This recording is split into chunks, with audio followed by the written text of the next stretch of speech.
Hey guys, and welcome to a new video. Today I want to bring you my final update to my second build slash league starter of the league, which is the Mind Over Matter Agnostic Raider Stonebrand Archmage Spell Suppression Ailment Immune Facing Onslaught kind of character. So I've been playing this build since I would say a week now. And I'm using this build to farm up the currency for my Mage Plot build, and I'm currently sitting on like 130, 140x that I farmed up with just Alch and Go. And since I'm not going to invest any more into this character, and I'm probably going to switch the character pretty soon, just because I want to like flip up my gameplay a little bit, trying out a little bit of Magic Fight and stuff, you know. I still want to bring like the final update on the build, my thoughts and feelings about it, the upgrade path, and all of that kind of stuff. Good. Let's do the first questions right away, then let's do a map showcase, then we talk about the gear, the upgrade path, what did I change, what are the things that I made to the build, what did I learn about the build, and stuff like that, so maybe it helps you out as well, I would say. Let me get my cool gaming glasses on here. So, the question I get the most, why Raider as Stonebrand? Why not Inquisitor? Why not Hierophant for mono stacking? Why all of that kind of things, right? And for me, personally, I like speed and I also like ailment immunity as well as facing.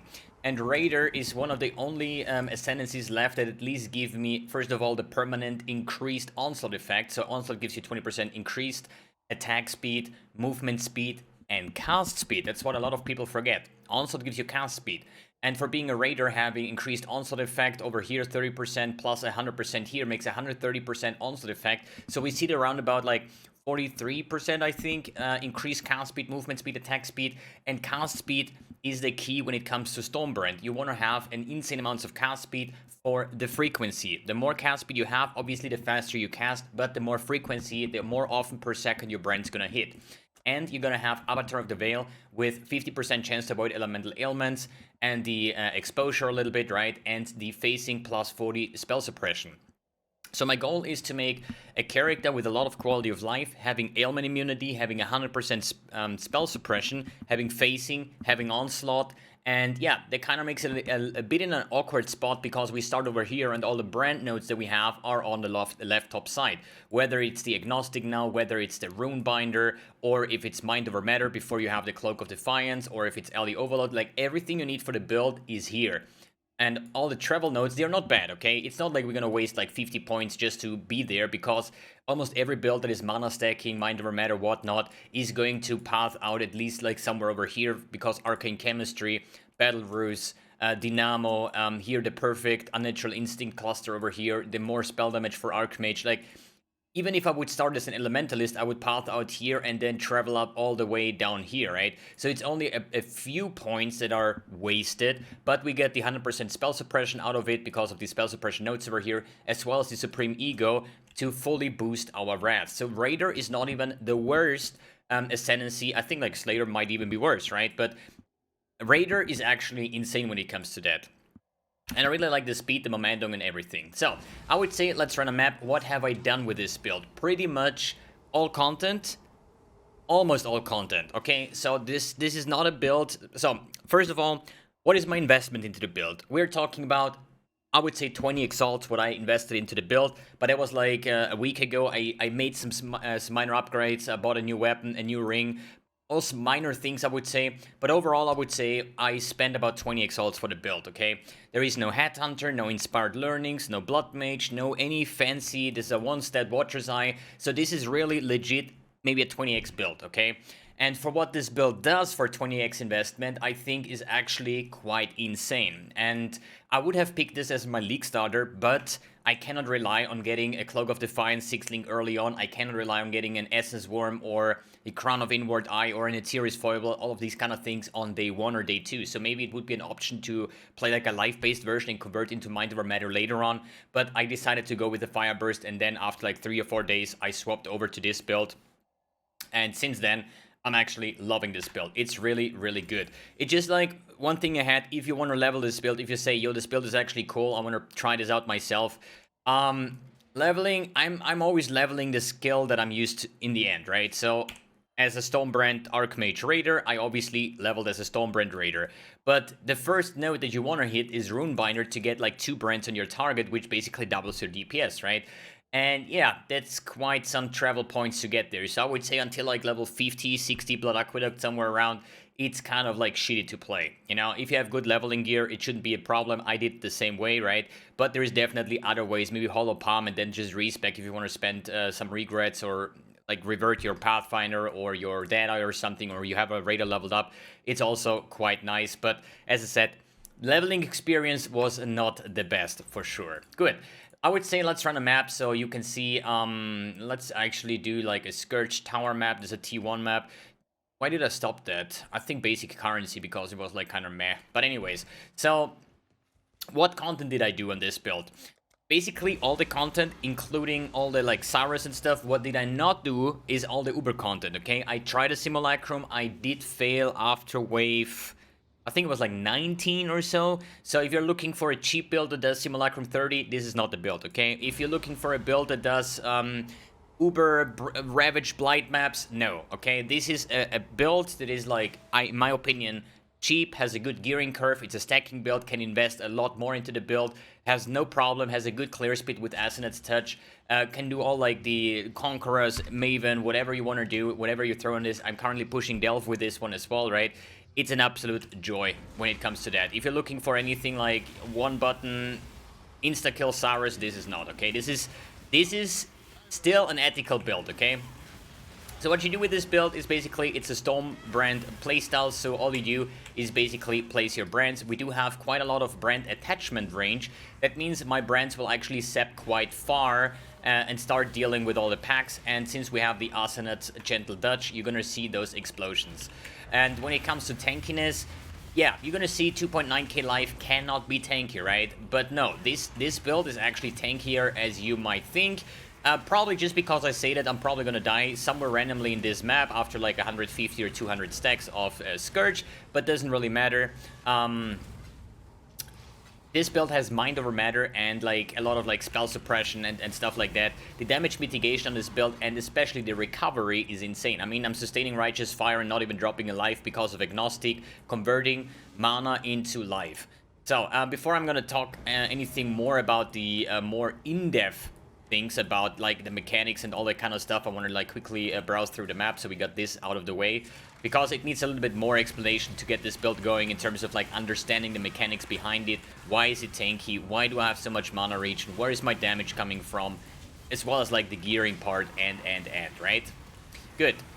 But yeah, for the average playstyle, it's just a one button build more or less. It's just Stonebrand what you have to activate.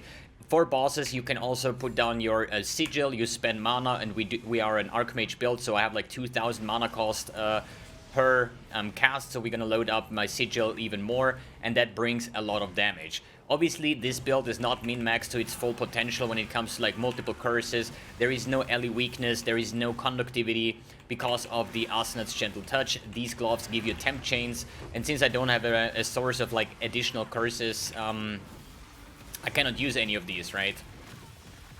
But that just tells you even more on what is the end game potential. I made a POV that I will not share. This is like almost unreachable gear, okay? This is like really mirror-worthy gear. But I ended up having like over 12,000 mana on the build and being like, I think like 7 million DPS per brand, which is like 14 million Shaper DPS. And I currently run like 2 million per brand, so like 4 million DPS, right? So there is a lot of like things that you can improve. Obviously, if you want to spend more in the build, if you say, yo, this build is fun, this build is fast, it looks really cool, it's a satisfying build to play, whatever. Whoop. What did I say before? Tanky build, right? Nah, it is really a pleasure. Like, even if you say now, yo, you just died in the map showcase, a shit build, no, I can definitely ensure you this build is actually tankier as you may think. And we are on 190 stacks now, so... And it's a Scourge map on top of that, right? Forgot about that. The stuff might actually hit a little bit harder than they usually do. Anyways, let's keep on talking tankiness. Yeah. So, we are running Mind Over Matter, we have Agnostic, and we just got one shot. So, what should I say about tankiness? No. I can actually face tank Cyrus Quadra Beam. Wait, there is... There is Gore. Mr. Gore.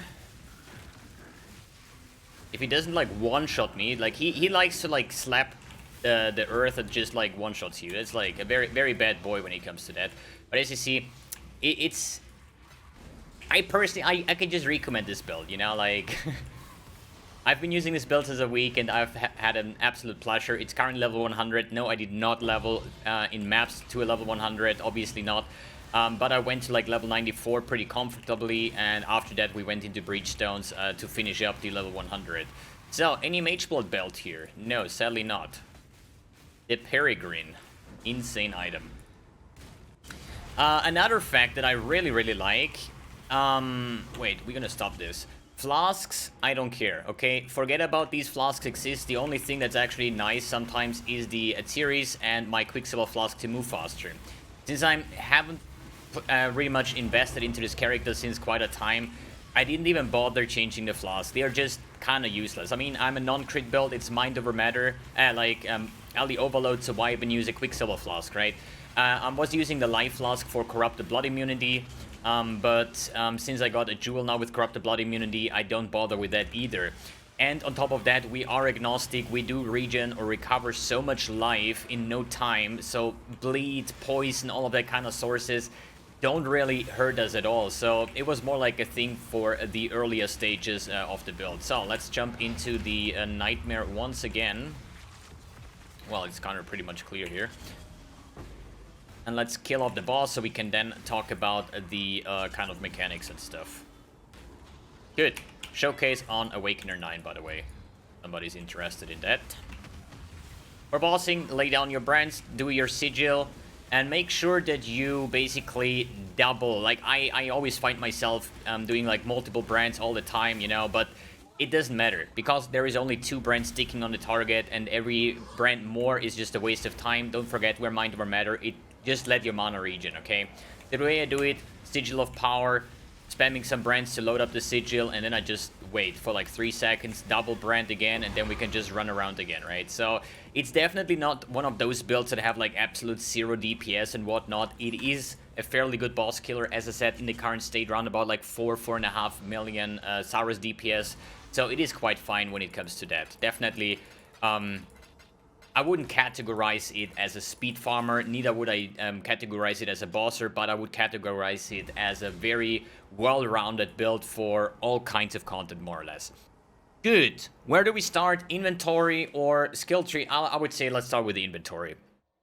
There is only, I would personally say, maybe 3 items that are mandatory. At least 1 is mandatory, the other 2 are not... I would say high priority, okay? So, Cloak of Defiance, definitely mandatory. Why is that? Because regenerate 1% mana per second. The good thing about this build, it does not rely on a mana flask. Not like a Pathfinder or Hierophant where you have like super juiced up mana flasks. This build has currently, if I have Arcane Search, like 2,400 mana per second that I'm recovering. So no flask, this build has just insane amounts of recovery. Good. That also means that where is the recovery coming from? For example, of the regen 1% mana per second. Obviously, when we have 10,000 freaking mana, 1% is a lot. And then with all the mana regen that I have throughout my gear, it stacks up, especially with the belt here, with the increased mana recovery rate. So we know that our build lives and dies with mana. In the terms of damage, in the terms of defensive, in terms of like sustaining, for example, Righteous Fire, which is also like in that case damage. But the Cloak of Defiance giving you Mind Over Matter, the 10% MOM, and the 1% mana regen, and the flat mana, it's insane. I bought this one for 3 exalts with the +2, so super cheap actually to get going. I have no idea what something like this might cost now. There is currently none in the market. I don't think they were going to be too expensive because a 6-link Cloak of Defiance, 40 chaos. Is this actually true? So, yeah, a 6-link Cloak of Defiance starting on like 20, 30, 40 chaos. So definitely affordable when it comes to that, right? For example, if I unequip this, we are going down like 1.4k. So the Cloak of Defiance gives me like 1,000 mana regen per second. So this is the first step to get your build really going. The next thing is the Essence Worm and the Atsiris Foible. Atsiris Foible is just, in my opinion, the best amulet for like mana stacking, mana regen. There are better talismans, but it's going to be very hard to find something that does actually more than that. What is good on that? Flat mana. We have so much percent mana that flat mana gives us a shit ton. For example, if I unequip the Essence Worm, it has just a Scourge modifier, 33 mana. It's 33 mana. And we go from 9.3k to 9.5k. So the 33 mana turned into 200 mana. So you can imagine how much like 120 with flat mana will give me actually. It's probably 600-700 mana at this part, right? We have insane amounts of maximum mana, insane amounts of mana regen, and the reduced attribute requirements, because if I unequip that, half of my gear is red. So it's definitely such a good item, and it doesn't even cost a lot, like 7 chaos. The Essence Worm is about 2 chaos, right? Super cheap items to get going, and they will bring you a shit ton. When it comes to the allocation, I actually want to do something else, maybe even the Whispers of Doom, just to get this additional curse for conductivity, for an early weakness and stuff like that. But this one here, Mind Drinker, it's not about the mana, it's about the recover mana on kill. And this was a game changer once I anointed it for the first time. You're gonna have absolute no mana problems whatsoever once you start map, because you're permanently killing. When the Ascendant's Touch explosion goes off and you kill like 20 monsters, you get 40% mana back, plus all of the other mana sustain, right? It's an absolute killer when it comes to that. There is another mana percent on kill node, which is this one. You could potentially path over here and take this one and anoint Whispers of Doom for extra damage, but this build is very starved on points because there is so many good nodes that you want to take, and that's why I did not opt in for that. Next one, Ascendant's Touch for the clearing. For single target, you could actually get the... Shit, what are the names of the gloves that I used on the Auto Bomber as well, on the Herald of Thunderstorm secret one? Shit, I forgot the name. When you like enemies on frozen ground or whatever, chilled ground, take like 30% increased lightning damage, right? Shit, dude, I forgot the name. Should I look it up now? One person in the comments will tell me what this... I've just forgot the name about it, and I'll just pin the message to take a look. So this would be a super good option for the gloves, but for clearing Ascendant's Touch. It also has 80 flat mana. It has a temp chains, which is also layer of defense, the Explo. I never... Like, I used this from the beginning, and for bossing, I don't switch away from it. Fuck it. It's really good. Belt, life resistance, mana recovery, and... I need to say that it's not only life resistance, life mana resistance. The more mana you get, the better. As well as here on this ring, life, mana, resistance, regen. Regen, very, very important. I cannot stress this enough. I even took all the small nodes here because they gave mana regen. Like, everything that gives mana regen is good. You want to have that. I have it on my Series Foible, for example, the mana recovery rate. I have it here on the ring with 70%. I have it on my weapon with 66%. I have it on the tree as often as possible. Mana regen is key in this build, okay? The boots, life resistance, mana. And I have here chance to avoid elemental ailments. As I said, Raider only gives you 50% chance to avoid elemental ailments for now. And... then we have 20% over here. So there are higher stats. You need a total of 50% to cover on your tree. Let me quickly do this trade before we go into the D&D mode. Filling off some Chalupa's amulets. Quick tip, if you buy Blessings and the Eye of Chayular and transform them into the Presence of Chayular, you make like 15-20 chaos profit per. But anyways, D&D, clear, special secret ninja tactics here, right? Good, and my, yeah, we're gonna do this later. Good, where did I stop? Mana regen, yeah. Chance to avoid elemental ailments. I have currently 105%. The way I do this is I have 25 crafted, 20 on the shield is 45, 50 from the Raider Ascendancy is 95, and then I use the Conqueror's Longevity, which gives me spell suppression and 10% chance to avoid elemental ailments. This can roll a lot higher, the that I have on the shield and on the boots. It can go to like 35 or something, so you would actually free up one jewel slot, which is very good and very strong. But for me, that was the way to solve it, the easiest and the cheapest way. For the shield, chance to suppress spell damage. You want to try to get, or at least I try to get 100%. This is a new stat. This is the new like chance to dodge spell hits, which what it does is actually you have a chance of reducing the incoming elemental damage from spells by 50%. Okay, There are ways to increase the 50%, but I don't want to make it too in-depth. But generally said, spell suppression is just 50% reduced damage from the incoming spell hit. And yeah, if you have 100%, then every incoming. So if I have 10% chance to suppress spell damage, then I will reduce 50% of every 10th hit, because every hit 10% chance to reduce it, right? So the way I do it, I just try to get to 100%. I have like 33 on my shield.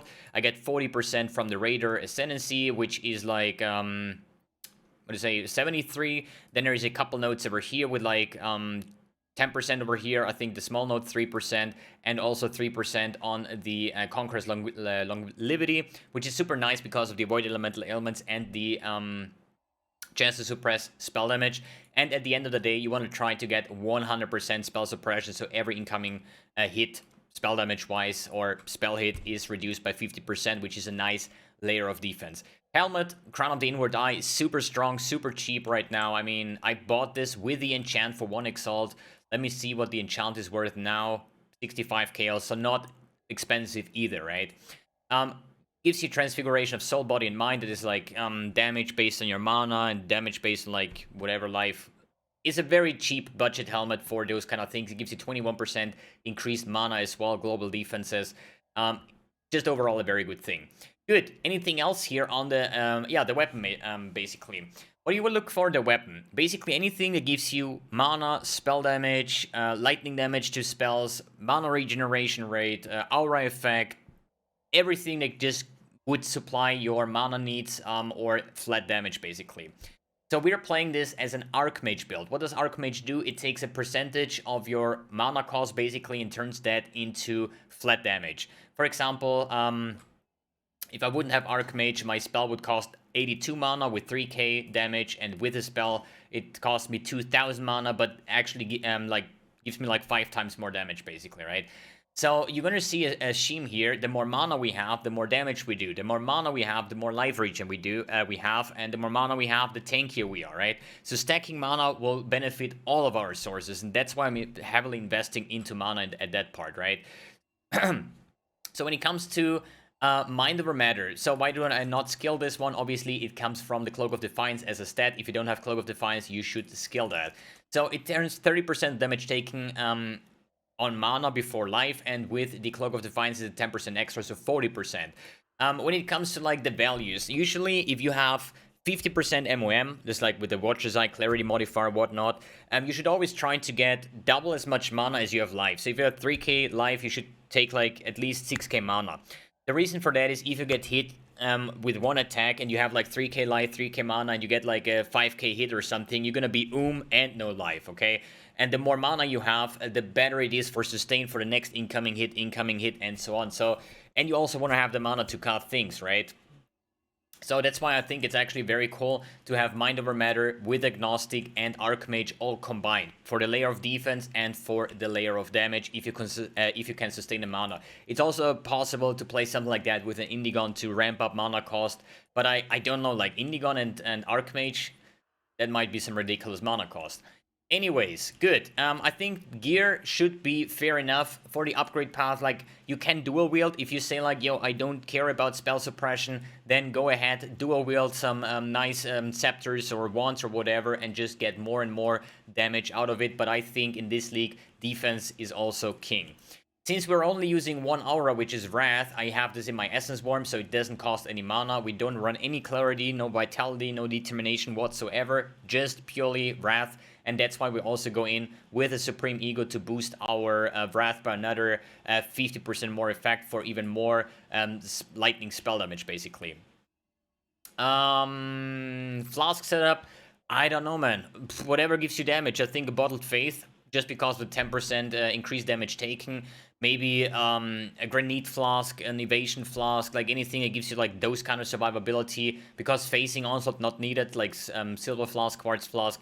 Like, take whatever you feel like. Even a Diamond Flask is not that bad because it makes it easier to proc your Alley Overload since I'm running Control Destruction. But I still have a feeling that it actually triggers quite often, basically, the Alley Overload, right?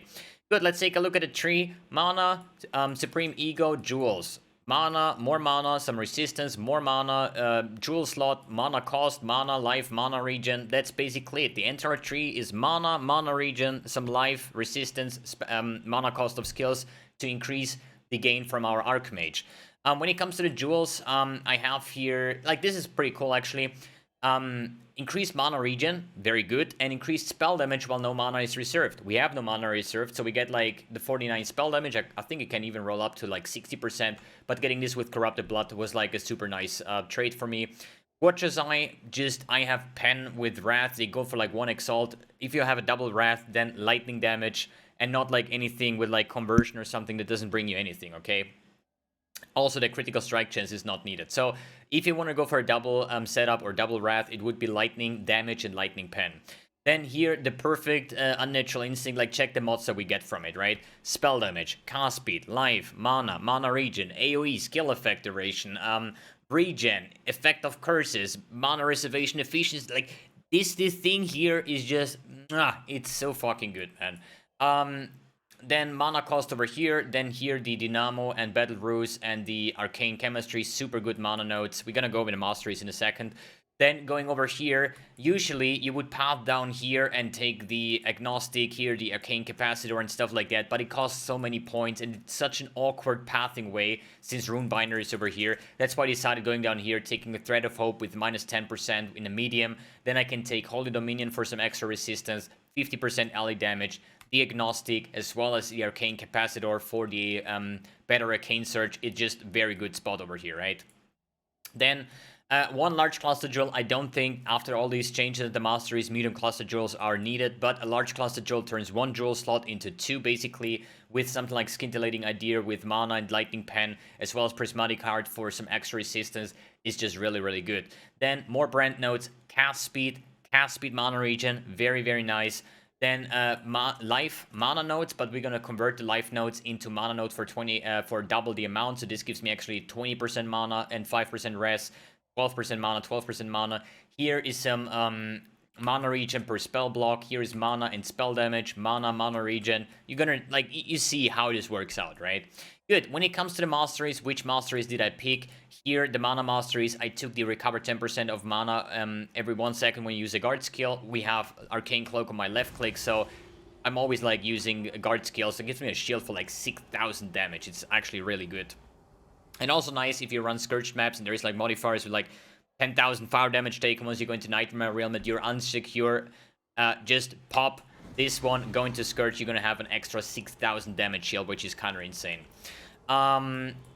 Then the 10% chance to recover 10% mana when you use a skill. We always use skill. We're spamming brands, and you're going to see that sometimes we're not going to spend mana or get mana back. Super nice for sustaining. Then we have, for the brand nodes, I picked this one. There is another brand node over here, which costs me less points, but there is one problem. This one gives me 2 additional brands. This one doesn't, okay? This has a brand attachment range, which is also nice, but I need to get Rune Binder anyways. And here we have the another like brand mastery. There's like 3 in total, right? Is a little bit awkward, cost you more points, but I don't want to, like, the masteries are just too good, right? I want to have the brands attached to nearby enemy. I want to have the additional brands and attachment range.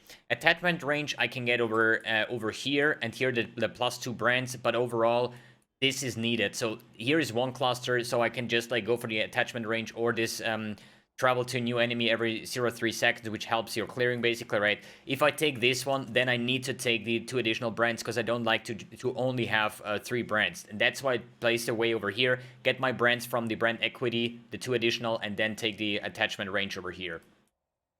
Then Lightning Mastery, very nice. Lightning damage with non-critical strike chance is lucky, which basically is like a, I don't know, like 33% more damage basically. What it does is like you hit twice, like you do 1 damage or 1 time damage, and it rolls twice, and whatever rolls higher damage of those 2 will be taken as your actual hit, you know? And for lightning skills, this is like super nice. You're gonna get so much more damage out of it. I would love to take more lightning masteries, because the non-projectile chaining lightning skills chain 1 additional time is insane. Increased reductions to maximum mana also apply to shock effectiveness. Yo, as a mana stacker, it's so good. But the problem is, here is a lightning mastery over here, which is like 8 points to invest. Then we have 1 over here, lightning mastery. And where was the 4th one? I think over here. So this is unreachable, and this, I think it's like for attack skills. The other ones are just too far away. Sometimes I'm thinking about taking this one, but this will cost me like 1,000 mana, and I don't know if I want to invest that or not, but the +1 chain is actually so good for brands. Yeah, you can like think about it if you want to implement that. Good, anything else here? Path of Building link is in the description below. What is this one here? Yeah, normal jewels I have here. Life, mana, all resistance. They cost like 10 chaos or so, maybe. It's like super cheap to get this build going. Good, Pantheons, Soul of Brine King to not get stun locked, Soul of Shakari for the poison thing. Anything else? Let's talk about cosmetics real quick. Gore Skull, the Rupture Body Armor, the Demon Parasite Gloves, the Boots, the Demon Celestial Shield, the Rapture Wings, the Fiery Eyes, the Frost Viking Helm Attachment, the Colossus Blade, Colossus Sword, Demonic Weapon effect on both the shield and the weapon. Then we have the Automatum Stormbrand effect, Empira Arcane Cloak, we have Divine Sigil effect, Scavenger Blood Rage, Demonic Aura effect, Demonic Orb of Storms effect, Celestial Righteous Fire, and Demonic Flame Dash, Demonic Portal, Demonic Footprints. Yo, there's a lot of demonic over here, but I like how this, like, I just hate that the Arcane Surge is blue, but overall, like, with the new Blood Rage effect, it just looks so fucking good, man. It really does. Skills. As I said, you can take all the information from the Path of Building link in the description below. I just like to mention that Brand Recall. Usually I have this on Auto Walk, but on this build I want to have the Arcane Cloak here. So I have an cast damage taken with Anomalous Brand Recall. I think there was like full recovery rate, yeah. That means if I get hit, I'm going to spawn my brands on me, and then they're going to travel from me as a layer of defense. Super nice to have. Then I have Righteous Fire, Flame Dash. Righteous Fire, one thing I want to mention. The way of sustaining Righteous Fire comes with your mana regen. If you don't have mana regen, or if you have like shitty mana regen, I have so much regen, man, I don't even know how to show you that. You might start degenning, and you should not use it if you have only a low mana regen, okay? If your mana goes like very, very slow, I mean, it's kind of hard to showcase now. If your mana regen is like 1,000 or so, do not use Righteous Fire. It gives you extra damage, but you also need to sustain it. And you also need to consider you live a mana regen, you have Mind Over Matter, you have Agnostic, and if your mana regen is too low, then you're just gonna suffer, you're gonna die, you're not able to spam your skills. So Righteous Fire is something I used at the very end once I started to stack up more and more mana. I think it was like level 94, level 95 or something when I actively started to use Righteous Fire, but before that, I did not use it. Obviously, it gives you 39% more spell damage. It's a lot of damage, but it doesn't matter if you cannot sustain it, right? Then we have Orb of Storms, a faster casting, Culling Strike. I have here actually Hex Touch, Ally Weakness. I sometimes swapped it in for bosses, so maybe I get like a Culling Strike. I'd say it's like weird. The initial idea was actually to have an Orb of Storm, Hex Touch, Ally Weakness, but I did not know for the longest time that the new Awakened Hex Touch does not give you an additional curse anymore. So this is kind of a bit of a useless thing. You might be able to swap this in on bosses with the gloves that I still forgot what they're called. Good. I'm not sure. Did I forget anything? I really not. I really don't. Talked about upgrade path, cosmetics, pantheons, skill tree, gems. I don't know, if you need to know anything else that I haven't talked about, then please let me know in the comments below. I'm happy to help out. Or the community will, I guess. And yeah, as I said, again, build is doing a fantastic job for me. I really enjoyed playing this build for like over a week now. And yeah, I can just recommend it. And it's a very successful character in my opinion, and this might also be like a potential league starter if you go into like a life-based route and then convert into the Mind Over Matter magic mana stuff. And the mana stuff is just super cheap as well right now. Good, I think that's it for today. Thanks for tuning in, thanks for watching, and see you in the next video.